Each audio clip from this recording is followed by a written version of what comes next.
నమస్తే, నేను మీ సతీష్. ఆంధ్రప్రదేశ్లో భూదోపిడీకి జగన్మోహన్ రెడ్డి మరొక కొత్త కుట్రను పన్నాడు అనేటువంటి చర్చ అయితే కనుక ఏపీ రాజకీయ వర్గాల్లో చాలా విస్తృతంగా జరుగుతుంది. తాజాగా ఏదైతే భూ యాజమాన్య హక్కు చట్టం అంటూ ఆయన తీసుకొచ్చినటువంటి ఒక అంశం అదే ఈ చర్చకు ప్రధానమైనటువంటి కారణంగా కనిపిస్తుంది. మరి దీని వెనకాతలు ఉన్నటువంటి ఉద్దేశాలు ఏంటి, మరి కుట్ర అని జరుగుతున్నటువంటి చర్చకు కారణాలు ఏమిటి అనేటువంటి అంశాలు మనతో చర్చించేందుకు సీనియర్ జర్నలిస్ట్ సత్యమూర్తి గారు ఉన్నారు. సార్ నమస్కారం. నమస్కారం అండి. సార్, ఈ రోజున జగన్మోహన్ రెడ్డి గారు ఏదైతే భూ యాజమాన్య హక్కు చట్టం అంటూ ఒక కొత్త అంశాన్ని తెరపైకి తేవడం, దాన్ని అమలు చేస్తున్నట్లుగా ప్రకటించడం, ఇదంతా కూడా భూదోపిడీకి ఆయన చేస్తున్నటువంటి ఒక కుట్ర. అంటే ప్రజలకు సంబంధించినటువంటి భూముల్ని వాళ్ళకే తెలియకుండా కొట్టేస్తున్నాడు అని చెప్పి ప్రతిపక్షాలు కూడా ఆరోపిస్తున్నటువంటి పరిస్థితి. నిజంగా ఈ చట్టంలో ఉన్నటువంటి అసలు విషయాలు ఏమిటి, ప్రతిపక్షాలు చేస్తున్నటువంటి ఆరోపణలో ఏ మేరకు వాస్తవాలు ఉన్నాయనుకోవచ్చు? మీ పిల్లలు ఇంటర్మీడియట్ మరియు ఎంసెట్ చదువుతూ సబ్జెక్ట్స్ లో కన్ఫ్యూజ్ అవుతున్నారా? కాన్ఫిడెన్స్ లెవెల్ తక్కువగా ఉందా? రిపీటెడ్ మిస్టేక్స్ చేస్తున్నారా? అయితే మీకోసమే ఉంది Rise app. 1 lakh question bank, performance analysis, online classes by experts, ఇంకా మరెన్నో ఫీచర్స్ తో మీ ముందుకొచ్చింది Rise the perfect guide. Description లో ఉన్న లింకును ఉపయోగించి సబ్స్క్రైబ్ అవ్వండి. ఇది ఏంటంటే ఇది చాలా ప్రమాదకరమైన చట్టం. ఇప్పుడు మీకు ఉదాహరణకి మీకు ఏదన్నా ఆస్తి ఉంది, అది మీ తాత తండ్రుల నుంచి సంక్రమించిన ఆస్తి, దాని మీద మీకు సర్వాధికారాలు ఉంటాయి. అయితే ఈ చట్టం ప్రకారం ఏంటి అంటే మీరు ఒక అధికారి దగ్గరికి వెళ్ళి, సంబంధిత అధికారి దగ్గరికి వెళ్ళి, అయ్యా ఇది మా తాత మా తండ్రికి ఇస్తే మా తండ్రి నాకు ఇచ్చాడు, ఇది నాది అని ప్రూవ్ చేసుకొని ఆయన దగ్గరికి వెళ్ళి సర్టిఫికేట్ తెచ్చుకోవాలి. ఇది ఆ చట్టంలో సింపుల్గా చెప్పేది. అంటే నువ్వు ఇన్ని సంవత్సరాల నుంచి, అంటే తరతరాలుగా నువ్వు ఆ ఆస్తిని అనుభవిస్తున్నా, రిజిస్టర్డ్ డాక్యుమెంట్లు నీ పేరు మీద ఉన్నా, అసలు ఆ భూమి లేకపోతే ఆ ఇల్లు లేకపోతే ఆ స్థిరాస్తి ఏదైనా సరే నీది అయినా సరే, నువ్వు వెళ్ళి ఒక అధికారి దగ్గర చేతులు కట్టుకొని నిలబడి నువ్వు దాన్ని రిజిస్టర్ చేసుకొని రావాలి. ఆ మేరకు కొత్త చట్టాన్ని తీసుకొచ్చాడు జగన్మోహన్ రెడ్డి. ఈ ల్యాండ్ టైటిలింగ్ యాక్ట్ 2023. ఈ చట్టం వచ్చిన అమల్లోకి వచ్చేసింది ఆల్రెడీ. ఇది ఏంటి అంటే ఇప్పటి వరకు న్యాయస్థానాలకి ఉన్న హక్కుల్ని న్యాయస్థానాలకి కాదు, రాష్ట్ర ప్రభుత్వ అధికారాలకి దక్కుతాయి అని, రాష్ట్ర ప్రభుత్వ అధికారాలకి ఆ హక్కులు సంక్రమించేలాగా చట్టాన్ని రూపొందించారు. ఇది కేంద్ర ప్రభుత్వం భూమి రిజిస్ట్రేషను వీటికి సంబంధించి కేంద్ర చట్టాలు, ఆ కేంద్ర చట్టాలకి ప్యారలల్గా చట్టాలు రూపొందించకూడదు. అట్లా రూపొందించడం అనేది తప్పు, అది రాజ్యాంగ విరుద్ధం.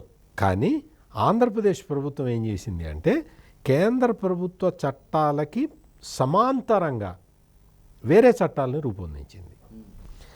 దీనివల్ల ఏమవుతుంది, అసలు మన దేశంలో మన రాష్ట్రంలో ఎక్కడైనా సరే 30 నుంచి 40% భూములకి లేదా ఇళ్ల స్థలాలకి, ఆస్తులకి, స్థిరాస్తులకి మాత్రమే క్లియర్ టైటిల్స్ ఉంటాయి.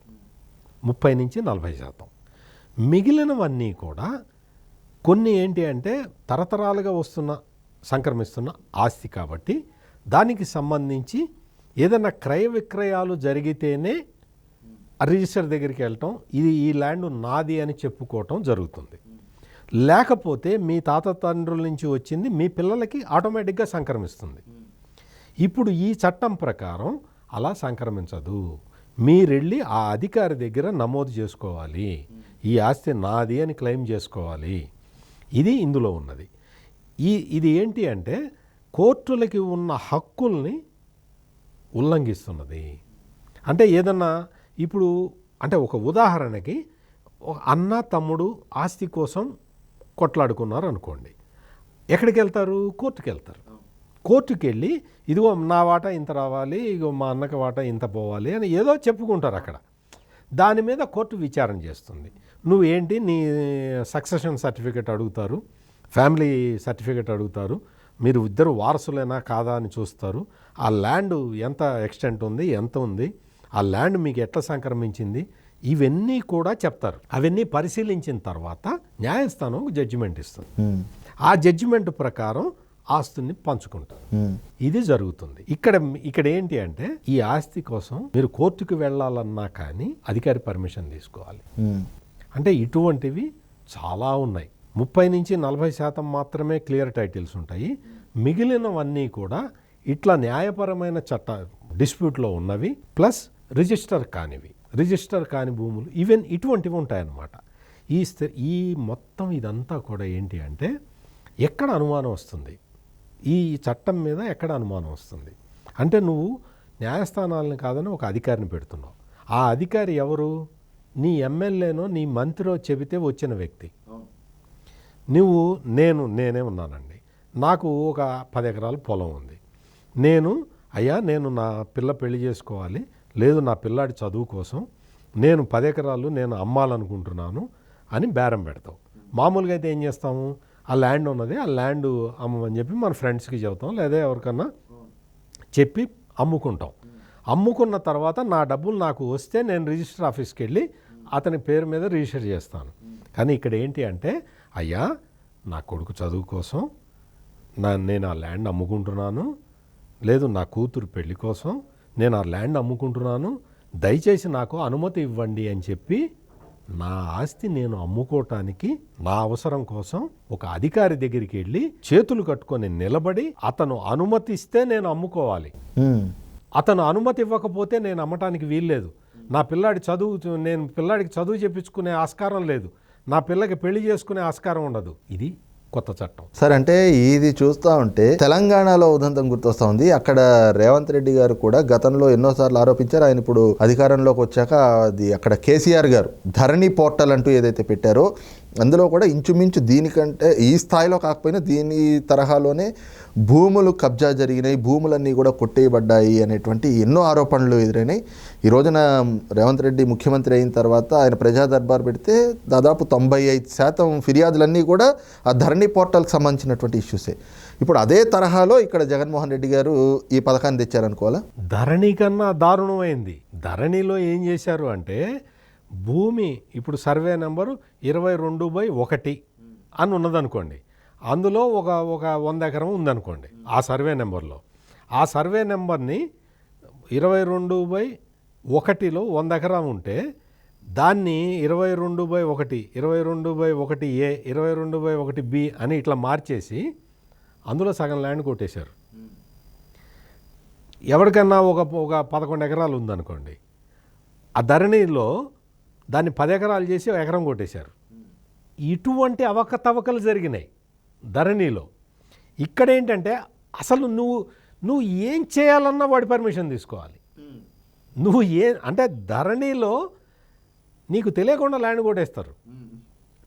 ఇక్కడ ఆంధ్రప్రదేశ్లో నీకు తెలిసి నీ ల్యాండ్ కొట్టేస్తున్నారు. సార్, ఇక్కడ ఇంకొక ప్రధానమైనటువంటి అంశం ఏంటంటే, గతంలో కూడా ఇలాగే రిజిస్ట్రేషన్లకు సంబంధించి రిజిస్ట్రేషన్లని ఆన్లైన్ చేస్తున్నామంటూ ఒక కొత్త అంశాన్ని తెచ్చి ఆ విధానాన్ని అమలు చేస్తున్నామని చెప్పేసి నిర్ణయం తీసుకున్నారు. అప్పుడు కూడా ఇంచుమించు ఇదే రకమైనటువంటి ఇది ఏంటంటే కేసీఆర్ ఇదే ప్రయోగం చేశాడు. కేసీఆర్ రిజిస్ట్రేషను సబ్ రిజిస్ట్రార్ ఆయన చేయటం ఏంటి, సబ్ రిజిస్ట్రార్కి వర్క్ పెరిగిపోతున్నది, లేదు దాన్ని డీసెంట్రలైజ్ చేద్దామని చెప్పి ప్రయోగం చేసి దెబ్బతిన్నాడు. నువ్వు రిజిస్ట్రేషను ల్యాండ్ రిజిస్ట్రేషన్ చేయాలి అంటే దానికి ఒక సర్టెన్ ప్రొసీజర్ ఉంటుంది, దానికి సంబంధించిన చాలా డాక్యుమెంట్స్ వెరిఫై చేసుకోవాలి, నీకు ఆ నాలెడ్జ్ ఉండాలి. ఇప్పుడు అక్కడ కూడా అంతే, ఆంధ్రప్రదేశ్లో కూడా దీని ఇన్స్పిరేషన్తోనే అక్కడ పెట్టారు, దాన్ని సచివాలయాలకు ఇచ్చారు. దాన్ని సచివాలయాలకు ఇస్తే అది కూడా చాలా దారుణమైన కార్యక్రమం.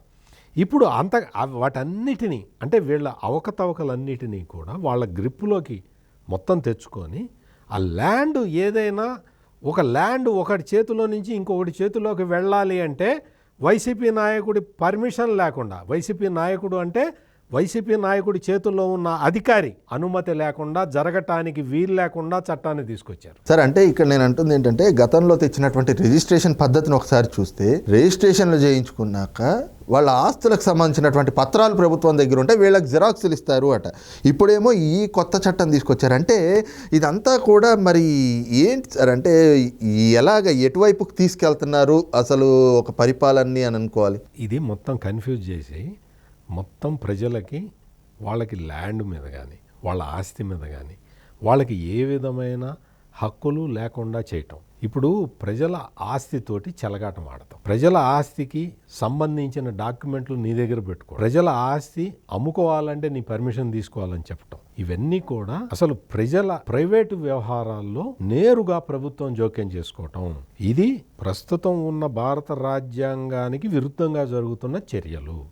వీటిని ఎవరూ కూడా, అందుకనే ప్రజలు దీని మీద, ప్రజలే కాదు, ఇవాళ ఏపీ బార్ అసోసియేషన్ వాళ్ళు కోర్టుకు వెళ్ళారు. వాళ్ళంతటా వాళ్ళు సుమోటోకి వాళ్ళు తీసుకొని న్యాయస్థానాన్ని ఆశ్రయించారు.